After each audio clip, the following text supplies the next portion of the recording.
इसको खुद के सपोर्ट के लिए दुनिया से भीख मांगना पड़ता है। कह रहा कि यहां कश्मीर में जो है वो समर्थन करेगा आतंकवादियों का। तुम करो ना, मारेंगे यहीं पे आप आतंकवादियों को। जैसे मार रही है ना हमारी सेना, मारती जाएगी। और ये तो मरेगा नहीं, ये तो उधर बैठा है, बंकर में छुपेगा, यहां भेजेगा आतंकवादी।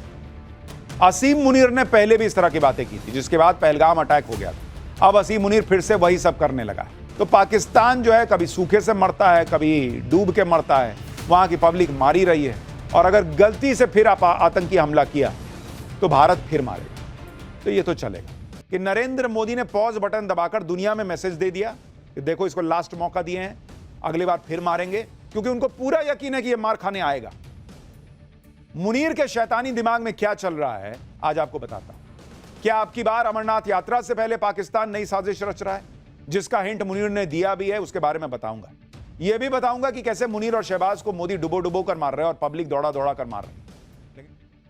ऑपरेशन सिंदूर में पिटने के बाद जब से अमेरिका और चीन ने पाकिस्तान को पुचकारा है, तब से पाकिस्तान को लग रहा है कि वो अगली बार नरेंद्र मोदी की मार खाने से बच जाएगा। लेकिन पाकिस्तान इसी धोखे में अपनी कब्र खोदने में जुटा है। पाकिस्तान नेवी के पासिंग आउट परेड में के दौरान असीम मुनीर ने एक बार फिर अपने आतंकवाद प्रेम का इजहार किया। एक बार फिर भारत के खिलाफ उसी तरह की भड़काऊ बातें की जैसी पहलगाम टेरर अटैक से पहले कर रहा था। मुनीर ने भारत के ऑपरेशन सिंदूर में मारे गए आतंकवादियों को श्रद्धांजलि दी। वो कैसे कश्मीर में आतंकवाद और आतंकवादियों को फुल सपोर्ट देने की बात कर रहा है, एक बार सुनिए इसको मुनीर को। इसको खुद के सपोर्ट के लिए दुनिया से भीख मांगना पड़ता है। कह रहा कि यहां कश्मीर में जो है वो समर्थन करेगा आतंकवादियों का। तुम करो ना, मारेंगे यहीं पे आप आतंकवादियों को। जैसे मार रही है ना हमारी सेना, मारती जाएगी। और ये तो मरेगा नहीं, ये तो उधर बैठा है, बंकर में छुपेगा, यहां भेजेगा आतंकवादी। असीम मुनीर ने पहले भी इस तरह की बातें की थी, जिसके बाद पहलगाम अटैक हो गया था। अब असीम मुनीर फिर से वही सब करने लगा है। हाफिज सईद और मसूद अजहर जैसे आतंकी जिनकी ऑपरेशन सिंदूर से हालत खराब है, उन सभी आतंकियों की फौज को असीम मुनीर फिर से खड़ा करने की कोशिश कर रहा है। रिपोर्ट्स के मुताबिक पाकिस्तानी सेना ऑपरेशन सिंदूर में तबाह हुए आतंकी ठिकानों और ट्रेनिंग कैंप्स को फिर से बिल्ड बना रही है।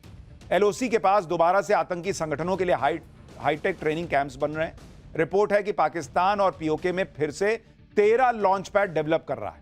इसके अलावा जम्मू सेक्टर में इंटरनेशनल बॉर्डर पर भी 4 टेरर लॉन्च पैड बन रहे हैं। इस बार टेरर कैंप्स में रडार और सैटेलाइट को चकमा देने वाली तकनीकों का भी इस्तेमाल कर रहा है पाकिस्तान। यानी ये नहीं सुधरेगा, ये लिख के हमने आपको पहले भी कहा था, रख लीजिए, और वही हो रहा है। इतना ही नहीं, ऑपरेशन सिंदूर में मारे गए आतंकियों के जनाजे के बाद अब पाकिस्तानी फौज ने तबाह हुए आतंकी अड्डों के रिनोवेशन की जिम्मेदारी भी अपने कंधे पर उठा ली है। जैश और लश्कर के हेडक्वार्टर को दोबारा से खड़ा करने के लिए पाकिस्तानी फौज ने अपनी जेब से 40 करोड़ रुपए का फंड जारी किया। और यह सब असीम मुनीर के ऑर्डर पर हो रहा है, जो एक तरफ तो अपने पालतू आतंकवादियों को दोबारा भारत के खिलाफ खड़ा कर रहा है, दूसरी तरफ कश्मीर के नाम पर पब्लिक को भड़काने में जुटा है। एक तो अंग्रेजी में बोल किसके ले रहा है, पाकिस्तान में कितने लोगों को समझ ही आएगा। असीम मुनीर जैसी बातें कर रहा है, उससे लग रहा है कि पाकिस्तान को ऑपरेशन सिंदूर की दूसरी डोज देने का वक्त बहुत जल्दी आने वाला है।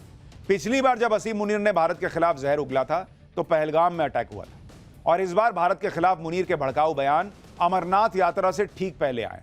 एक्सपर्ट्स के मुताबिक पाकिस्तान के आतंकवादी इस मौके पर टेरर अटैक की कोशिश कर सकते हैं। स्लीपर सेल और आतंकवादी सरगना मुनीर के बयान को आतंकी हमले का आदेश मान सकते हैं। अब असीम मुनीर की मंशा चाहे जो हो, लेकिन पाकिस्तान यह भी याद रखे कि अगर भारत पर दोबारा कोई आतंकी हमला हुआ तो ऑपरेशन सिंदूर पार्ट 2 वहीं से शुरू होगा जहां से भारत ने छोड़ा है ऑपरेशन सिंदूर पार्ट 1। और फिर कोई रहम की उम्मीद भारत से ना करें ये लोग। असीम मुनीर भी ये बात समझ रहा होगा कि ऑपरेशन सिंदूर के बाद पाकिस्तान में अब वो दम नहीं है कि वो भारत से पंगा ले सके। इसलिए असीम मुनीर अपनी कमियों को छिपाने के लिए भारत के खिलाफ बयान दे रहा है, क्योंकि ऑपरेशन सिंदूर में भारत से मुंह की खाने के बाद असीम मुनीर की पहले ही मिट्टी पलीद काफी हो गई। ऊपर से पाकिस्तानी फौज को पाकिस्तान के अंदर ही खुली चुनौती मिल रही है। बलूचिस्तान में विद्रोह इतना बढ़ चुका है कि पाकिस्तानी फौजियों को पकड़ पकड़ कर मारा जा रहा है। अब पाकिस्तान में इस्लामिक स्टेट खुरासान प्रोविंस की एंट्री हो गई, जिसने बलूचिस्तान के पहाड़ों में अपनी ट्रेनिंग कैंप बनाने का दावा किया है। तहरीके तालिबान पाकिस्तान ने भी अब पाकिस्तानी फौज पर हमले तेज कर दिए।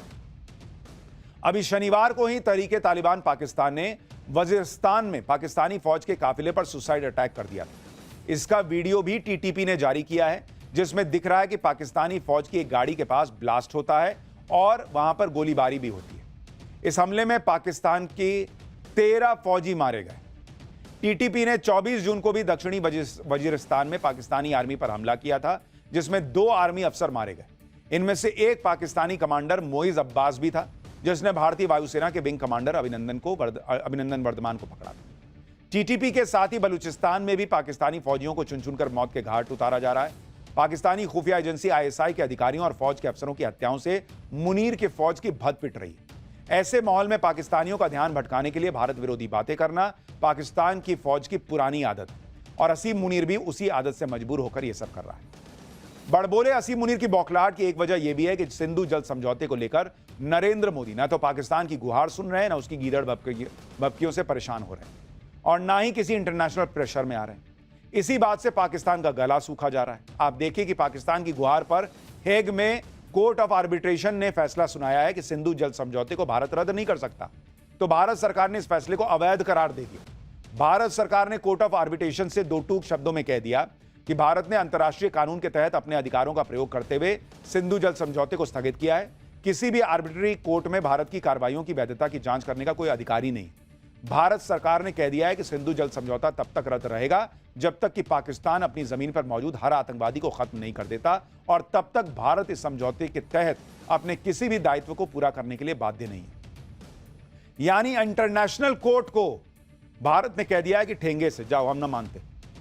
सिंधु जल संधि को बहाल करने से साफ इनकार करते ही भारत ने पाकिस्तान पर इसके साइड इफेक्ट्स का ट्रेलर भी दिखा दिया।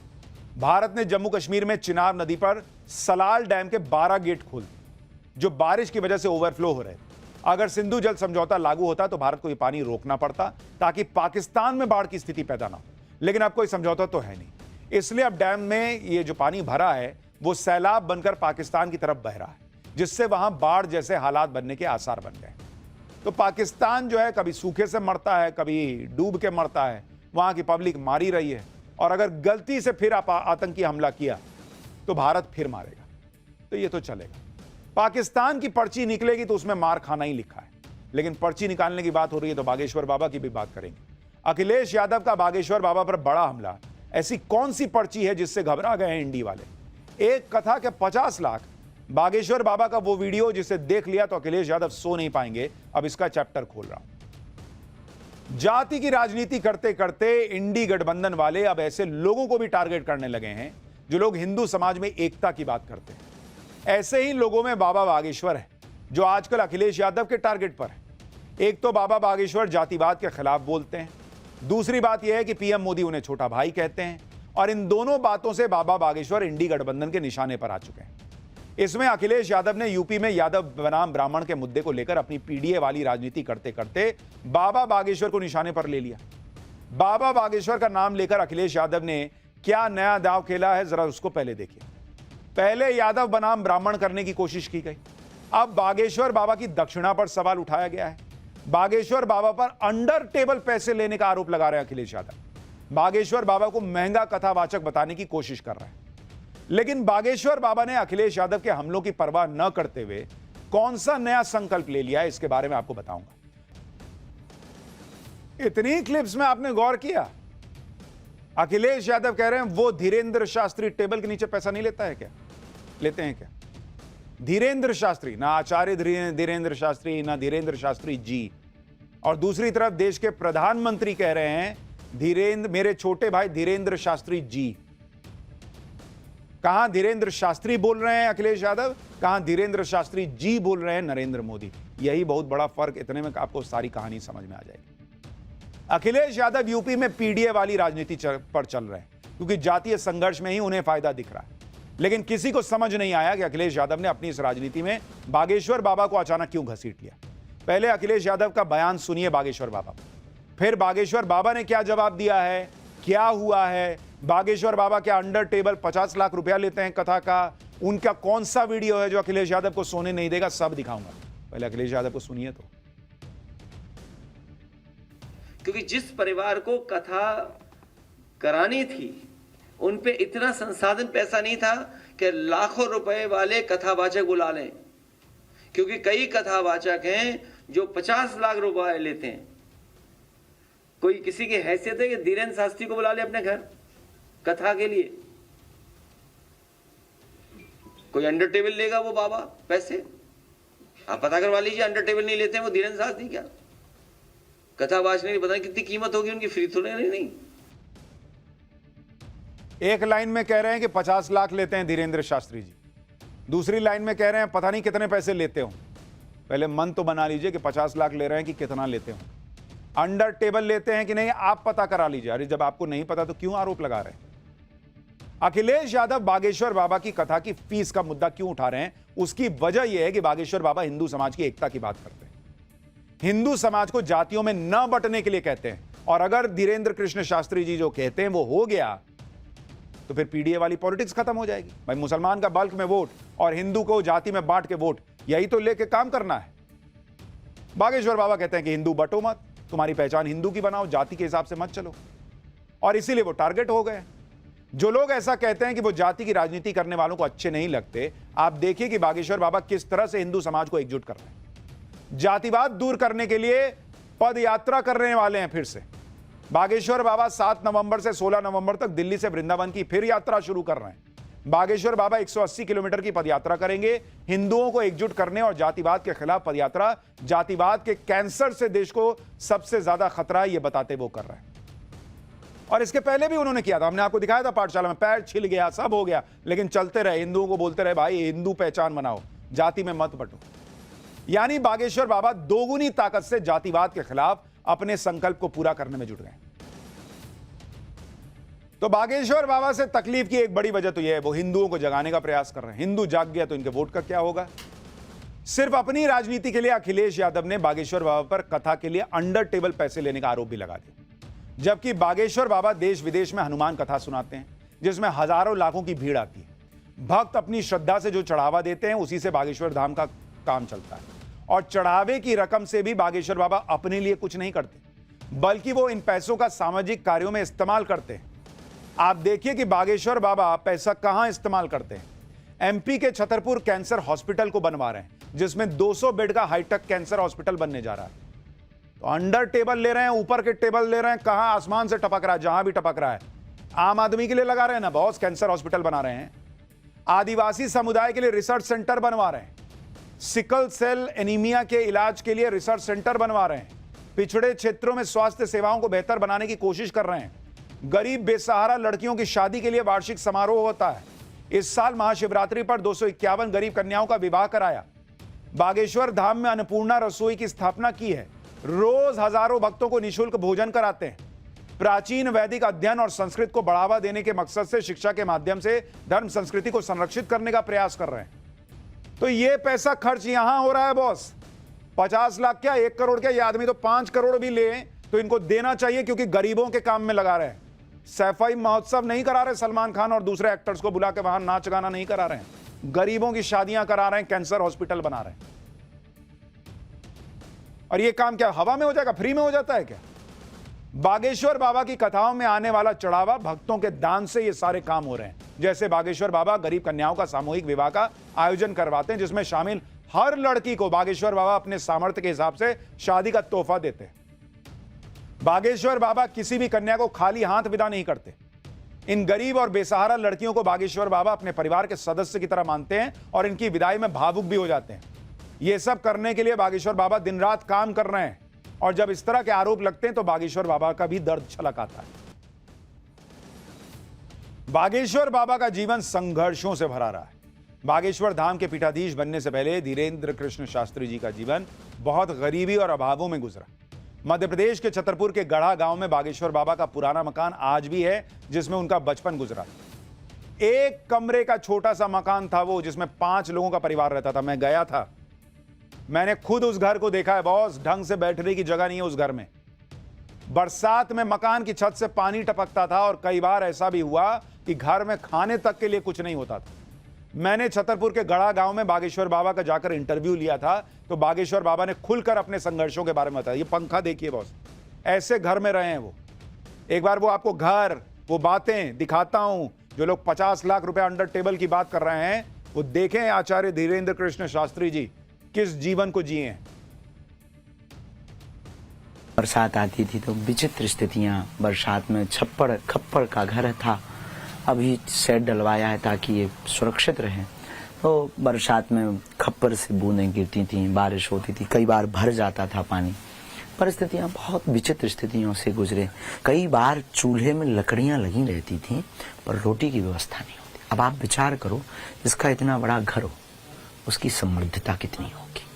5 लोग थे, हमसे छोटी एक बहन, एक छोटा भाई। पिताजी कुछ करते नहीं थे, हम 5 यहीं रहते थे। पुरोहित कर्म कांड करना, उसके बाद फिर भिक्षायातन करना। भिक्षा मांगते थे गांव में, पूरा गांव जो है जो मांग कर मिलता था उसी से भोजन। तो कई बार ऐसे दिन बीते, हमने अपनी माँ को एक साड़ी में देखा, एक साड़ी में हमारी माँ ने, हमने एक पजामा, अभी भी एक पजामा हमने रखा है, एक पजामे में 1.5 महीना गुजारा। रात को यहीं बाहर एक अर्गनी कहलाती तार, तो एक रस्सी बांध लेते थे, उस रस्सी पर धुल करके तौलिया हमने लपेट ली, उस पजामा को टांग देते थे सुखाने। सुबह उसी को पहन करके स्कूल जाते थे पढ़ने के लिए, कभी पुरोहित कर्म करने के लिए। तो बहुत अभाव में जीवन, मतलब अति संघर्ष, संघर्ष की एक पराकाष्ठा होती। बागेश्वर बाबा से लोगों का जुड़ाव इसलिए है क्योंकि बागेश्वर बाबा वही जीवन जीते हैं जो एक आम आदमी जीता है, या उससे और गरीब आदमी जीता है, उससे निकले हैं। अखिलेश यादव ये बात नहीं समझ पाएंगे। उनके पिताजी ने बहुत संघर्ष किया था। अखिलेश यादव को तो बहुत कुछ थाली में सजा के मिला है भाई। उनकी पॉलिटिक्स, मुलायम सिंह यादव ये जरूर समझ पाते कि बागेश्वर बाबा क्या कर रहे हैं और क्या कह रहे हैं। धीरेन्द्र कृष्ण शास्त्री जी आज भी बागेश्वर धाम में ही रहते हैं। आज दुनिया भर में बागेश्वर बाबा के चाहने वाले, उनकी कथाओं में लाखों की भीड़ आती है, लेकिन बागेश्वर बाबा के रहने का तरीका अब भी नहीं बदला है। बागेश्वर बाबा अब भी एक छोटे से कमरे में रहते हैं। अभी जो उनका कमरा है वो भी देख लीजिए। जो आदमी अखिलेश यादव कह रहे हैं कि 50 लाख रुपए एक कथा के लेता हो, वो जरा किस एक छोटे से कमरे में, एक टीवी, एक बेड और एक वहां पर प्रभु श्री राम की फोटो, इतने में उनका जीवन सिमटा हुआ है। देखिए जरा उनका अभी का कमरा, देखिए अभी का। महाराज जी का कमरा देखकर आपको यकीन नहीं होगा कि आप क्या देख रहे हैं। शॉकिंग है ये देखना कि महाराज जी आप यहां रहते हैं। एक 8 बाई 10 का कमरा होगा जिसमें एक बिस्तर के अलावा और प्रभु श्री राम की बड़ी सी मूर्त के अलावा, और इधर एक फोटो है, पोस्टर है, उसके अलावा कुछ नहीं है।